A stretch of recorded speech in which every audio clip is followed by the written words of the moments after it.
La 50e Coupe Icare, c'est en cette année 2023. Un demi-siècle que tout ce qui vole vient rejoindre la fête du vol libre.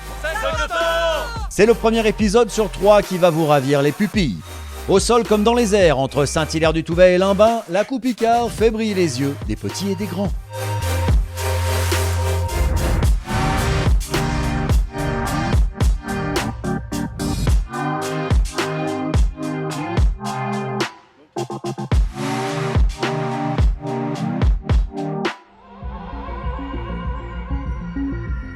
Honneur aux montgolfières. Il y a 250 ans, cet aérostat a été la concrétisation du plus vieux rêve de l'homme, voler. Il y a 30 ans, les montgolfières débarquaient sur la planète Icare et sont restées au programme depuis. C'est le 30e anniversaire pour les montgolfières. Donc je pense que j'étais là au tout début, j'en ai fait pas mal. J'aime beaucoup parce qu'il y a une belle ambiance, il y a plein de choses qui volent de partout. Je trouve ça assez extraordinaire comme on croise des pilotes de tous les engins possibles et imaginables.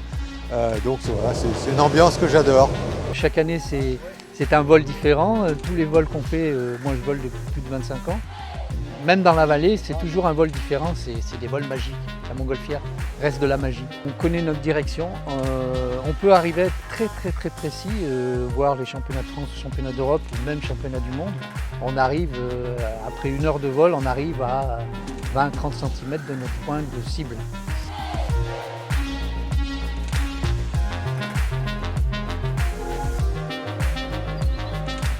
Le paramoteur permet de voler là où les montagnes n'existent pas. Classé comme un des plus petits aéronefs, c'est l'assemblage d'une voile de parapente accompagnée d'un moteur qui fait tourner une hélice, idéale pour aller planer tranquillement dans les airs. Si évidemment vous donnez ce genre de matériel et ce genre de possibilités à des jeunes gens, il y a des chances que tout cela finisse en mode acrobatique. On vient de loin sur la Coupe Icare et parfois on vient de loin pour faire sa première fois, son premier vol. Claudie Aigneret fut la première astronaute française, cette scientifique exceptionnelle qui a plané au-dessus de l'atmosphère terrestre et goûté aux joies de l'absence de gravité, n'avait encore jamais volé en parapente. Je suis la marraine effectivement de la 50e édition de la Coupe Icare. J'en avais entendu parler avec beaucoup d'enthousiasme et donc j'avais de la curiosité, c'est ce qui me caractérise. On accélère, on est parti.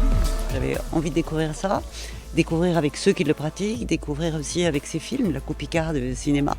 Et j'étais au jury de cette Coupe Icare cinéma. Donc on voit de très belles choses, c'était passionnant, mais ça donne encore plus envie de soi-même expérimenter cette sensation. Un plaisir que de ressentir par soi-même tout ce qui nous est présenté en images ou en discours, en littérature. Je crois que quand on peut vivre l'expérience, vivre ces moments-là, c'est important. Et c'est ce que je dis souvent aux jeunes gens à qui je m'adresse. Je dis, ayez des rêves, mais donnez-vous les moyens d'entrer sur le chemin du rêve et d'expérimenter vous-même et d'être des acteurs de votre vie. Alors voilà, je suis acteur un petit peu de voile de parapente aujourd'hui. Quoi de mieux que voler avec l'école Prévol? Les meilleurs professeurs de parapente sur la Coupe Icare ont fait voler la française, qui a pourtant déjà volé bien plus haut que nous tous et toutes. À chaque jour ses envolées, demain retrouvez un nouvel épisode de la Coupe Icare, 50e du nom, et quelque chose me dit que l'on va partager des tas de bons moments ensemble, mais aussi vrombir de plaisir. Rendez-vous dans l'épisode 2.